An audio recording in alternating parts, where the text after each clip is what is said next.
Discuss কৰিব পাৰি যে ছেক্স এডুকেশ্যন যিটো আমাৰ স্কুলে সাধাৰণতে নিশিকায় বা আমাৰ ঘৰত বা সামাজিক মাধ্যমতো ইয়াৰ ওপৰত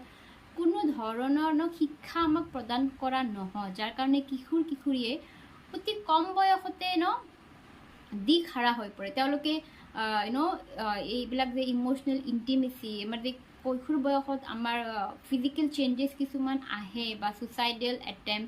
বা হাৰ্ট ব্ৰেক এইবিলাকৰ লগত কেনেকৈ ডিল কৰিব সেইখিনি গাইডেঞ্চ সৰুৰ পৰাই নাপায়।